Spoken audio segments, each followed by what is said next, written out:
how did our ancestors get through a cold winter in Northern Europe, for example, where they fermented when the harvest was over? They fermented everything they possibly could, from beer to wine to chutneys to relishes to cheese to everything, to get over a cold winter. And we're probably going to have to go back to that to some degree. So you think they're going to turn the power off on purpose just to get rid of everybody's frozen supplies? Of course. Oh, you put me off my fresh fried lobster. You just ruined my day.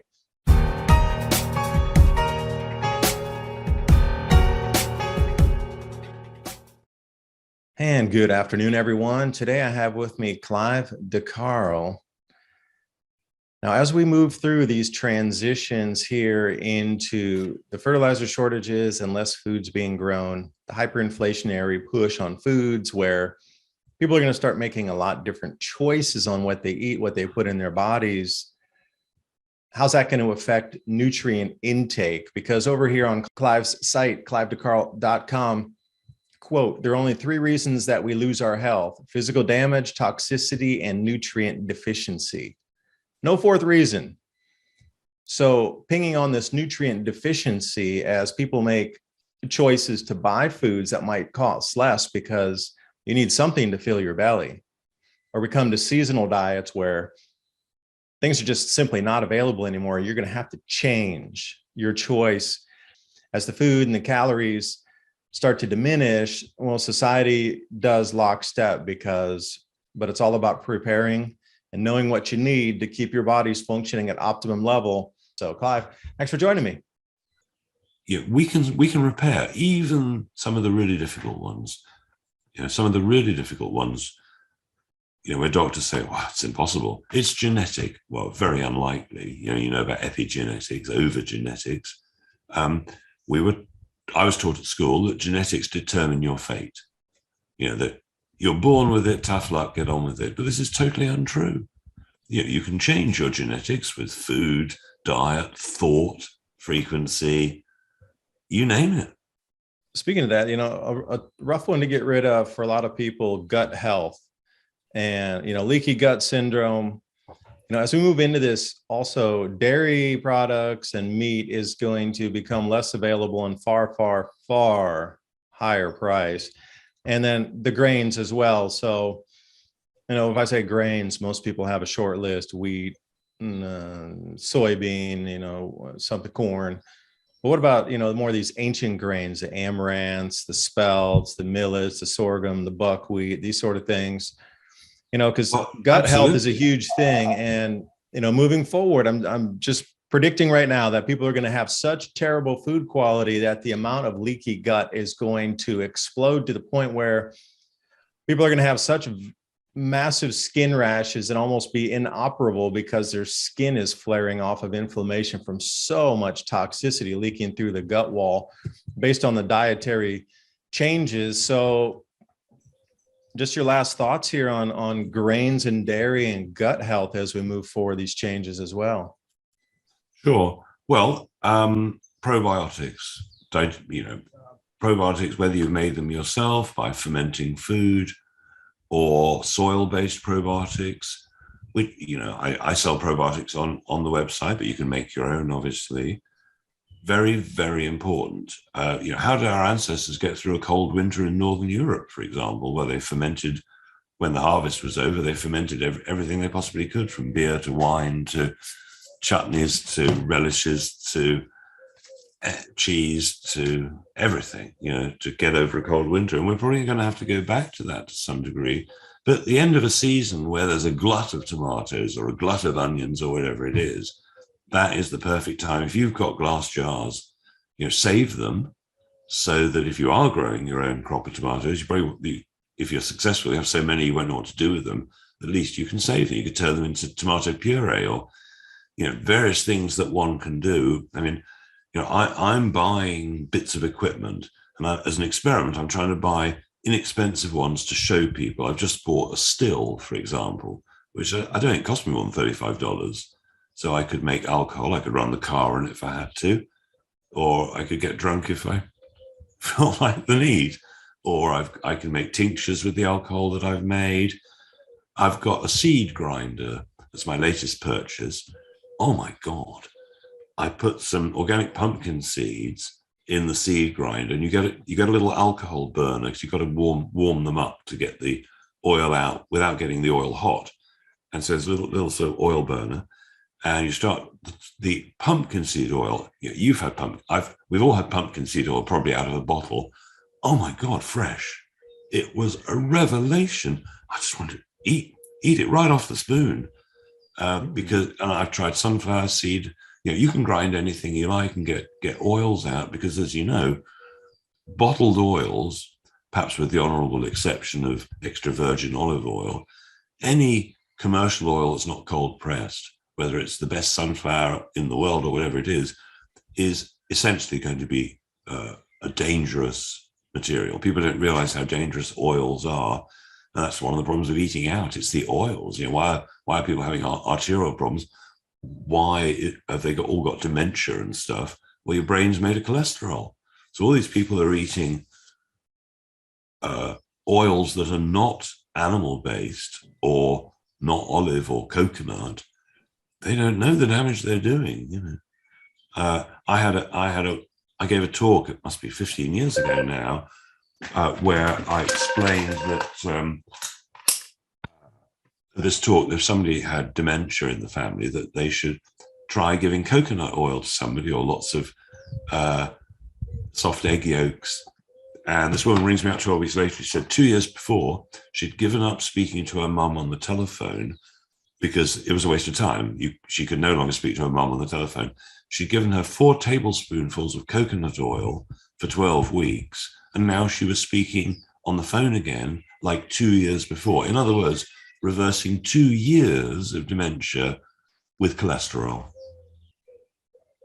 How about avocado oil? I know that's another hugely easy one to find. Coconut oil, avocado oil, and depends how it's extracted. If it's been cold pressed, then it should be okay.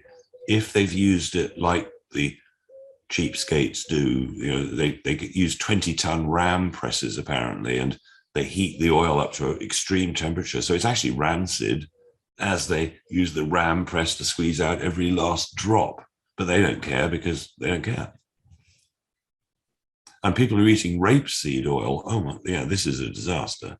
Rapeseed, when I was young, rapeseed oil was called mineral oil because you use it in machinery. Nobody in their right mind would eat the stuff. Yeah, there's a lot of rebranding around that, isn't there? Now, it's a canola thing here, and it's a rebrand, a mix. They try to get these oils that are very low quality to rebrand the names of them. So they rebranded it all. And you just look at the quality of those oils. I mean, that's what you get in restaurants or takeaway play. That's all they use, because the cost point on that is so low, but they still cook the food with it. I mean, you can cook food without oils, don't get me wrong, but it's not gonna, you're gonna need a nonstick pan, but that's not gonna work either, because nonstick, that whole Teflon thing, forget it. I'll tell you what I use. On eBay in the States, you can buy glass frying pans, borosilicate, that you can put right on the flame, and put, and you can still buy them secondhand. You haven't been making them for 30 years or something. And they're great for cooking, because if you're cooking something, you can hold the glass pan up and look underneath and see what it's done without actually having to turn it over. You were talking about fat earlier, the fat of the land, the fatted calf, fat, natural fats, particularly from animals, has always been revered. The cream of the crop. In the Alps, for hundreds of years, there were dairy cure places where the cows and the sheep and the goats were grazing on, not grass, that's starvation for a cow. They were grazing on the wildflowers and the herbs and the mushrooms, along with all the different types of grasses. And people used to go out for health cures, where they give you unpasteurized milk and cream and butter. The butter cure was one of the names that the clinics used to use. We rented our own fat after we butchered our own animals. So I was telling the story about, the Amish farm where we get our animals from. There's an enormous amount of fat left over when you're butchering your own animal out. So, just to have the ability to bring that and cook that down, and then take the byproduct, the chicharron or whatever, and still be able to consume those or give them to the dogs for food. But to have that ability to take that fat, to bring it to a storable medium, and then put that into a freezer and be able to keep that, I told them, they're like, hey, what'd you do today? I was like, I'm still rendering the fat down from this cow that we got, this calf. And, they chuckled on the phone, like, what century are you living in, man? And, really, that's the kind of way we're going to need to be thinking, is you don't waste that. That's so valuable, that type of oil, for cooking and restorative body function, that it's really, going to be worth more than its weight in gold, especially if a lot of these farm animals disappear because they don't have the feed input, or if they're rustled off the farm. There's been a lot of theft of animals going around lately. And I tell you what, the ginseng stealers, the ginseng bandits are back in our neighborhood here. And when I say our neighborhood, I'm talking about the mountain range here, where one of my neighbors who I buy my eggs from, she's got a bunch of chickens and a few cows down the way. She lives about a mile from me down the road. And she told me that her dogs had, cornered a guy up in the forest, and he had a full bag full of ginseng. And he started right down near our property, where there's a little crossroad down here, and walked through our property all the way down, at least a mile down the mountain range here, just stealing everybody's wild ginseng off their property.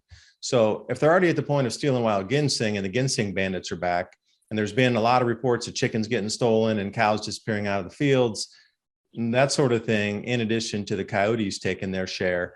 I mean, if it's already at this level and it's not really mission critical yet, I just can't see that there being a lot of large animals that will provide a lot of fats in the future moving forward. So again, stockpiling anything we can now. And, I had a couple last questions. If you do have fats and that sort of thing, lards and butters, and how long do you think realistically you can keep that in the freezer before it starts to lose its better word, potency? Well, they're going to cut the power from time to time just to fuck everybody who has a freezer full of stuff. So, a tin canning machine, I had a friend in Canada, and she was brought up with a tin canning machine. At the end of the season, they didn't necessarily have enough glass jars, but tin cans were cheap, and they tinned everything up for keep them over the winter. In Canada, obviously, it was a short growing season. So you can buy tin canning machines, little ones, handheld, for very cheap, very little money. So you think they're going to turn the power off on purpose just to get rid of everybody's frozen supplies? Of course. Oh, you put me off my fresh fried lobster. You just ruined my day. So many things to think about moving forward, truly keeping our health and our bodies, our minds functional as we go through these changes. Right. Just to answer your food question, if I wanted to stock up with food, I would be buying, assuming you like these foods, the first thing is to make a list of what you really like. Yeah, true. Tins of sardines last forever, right? Super healthy, healthiest fish in the world, virtually. Tins of sardines in olive oil, not in sunflower oil. Mm-hmm. Something you can trust. And it's cheap, very nutritious, dense food. Dried fruits. I found a farm that dries organic raspberries, and they're fantastic, just fantastic. I've got dried apricots, I've got dried sour cherries, I've got all sorts of beans and stuff, rice, lentils. I've got loads of tubes of tomato concentrate, because my kids love tomato pasta-y type stuff. I've got pasta, loads of things I'll keep for ages. Just because the sell-by date says 2 years doesn't at all mean that 2 years and you've got to throw it away or something. And, if we don't have a food shortage, let's say everything worked out fine, well, then you got have a party. I've got raisins of different types. I've got all sorts of dried fruits, actually, because I really like dried fruits. And if push come to shove, then, you can survive for a long time on some basic foods. And I've got loads of stuff to sprout, like for salads. I've got everything from celery seeds, which are quite nice, to beetroot seeds, to loads of broccoli seeds, lots of alfalfa, so you just got to think it through. What do you eat? And if it comes in a tin or a jar, chances are it's going to last for ages. Or if it's dried, just keep it dry. And don't tell anybody you've got it. Have what? What do I have? I forgot. See what I mean? What are you talking about? I don't know. I don't have anything like that. But one last thing on the microgreen trays, when you're growing them out, you're always going to have some that you're not going to be able to harvest. And if you leave that tray for an additional day or two after you do what you think is the final cut, there's always going to be an additional 2, 5, 10, 15 that'll just come out of nowhere that we're waiting to get that light or heat or whatever after the larger first emerged get out of there. And you'll find that you're going to have at least 5 to 10 small little starters that come up, which you can then use to go put in your garden because they're already emerged. So, it's 100% sprout rate and they already got a good, week under their belt. So they're going to have a lot more vibrancy in your garden and a better chance for survival. So you can either put them in a small pot or just plant them directly out there. But, don't throw that seed tray away right away with the compost or whatever you're using for the roots to bind into something. Hold on to it for a few extra days before you compost it because you're going to get a few starters out of there. I add one more thing. So let's say you've picked some carrots and they've got all the greenery on top. So use most of the carrot, but you keep the last inch of carrot with the greenery on top. Just plant it again. You got the bottom end of a celery. Plant it. So many cabbages. So lettuces. There's so many things will just grow on. Romaine too. That's a goodie. And again, you're thinking about nutrient content. People are like, oh, we want to get iceberg lettuce. We want to grow iceberg lettuce. We want to grow lettuce. Oh, hold on. Iceberg lettuce is almost nothing in the nutrients compared to romaine, which is, 8 to 16 times higher than anything you can find out of a head of iceberg lettuce. So again, if you're going to be spending the money, it's going to be about what you're going to get for the integrity of your product to give you the highest value return, whatever that is. But really, it all comes down to getting the densest nutrition out of the smallest space. And if that requires automation by using soaker hoses and a timer to be able to get optimum watering into your garden or straw bale garden, like you talked about with the potatoes, that's going to be a gain right there for an extra $15 for the timer and an extra, $20 for the hose. You could get a higher yield out of that just by having those two simple devices. So there's a million solutions out there. But Clive, thanks for joining me. I don't know if you wanted to sign off with anything, but I will put everything in the description box below the video. CliveDeCarl.com. You can check out what's, an enormous vast amount of resources to delve further than just scratching the surface on our talk here.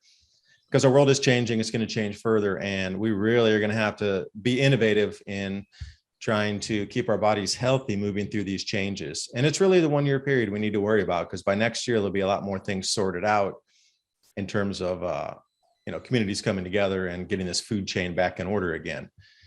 Clive, any last words? No, just to remind people that while it's a paid for club, which I apologize about, but it pays the rent, secrethealthclub.com has got, I used to do consultations, so I don't really anymore. But all the information I used to give to people, which I charge a lot of money to give them the information, is there on the Secret Health Club. So if somebody's got, granny's got dementia, you can just go straight to the dementia page, and there's probably going to be the answers to pretty much everything.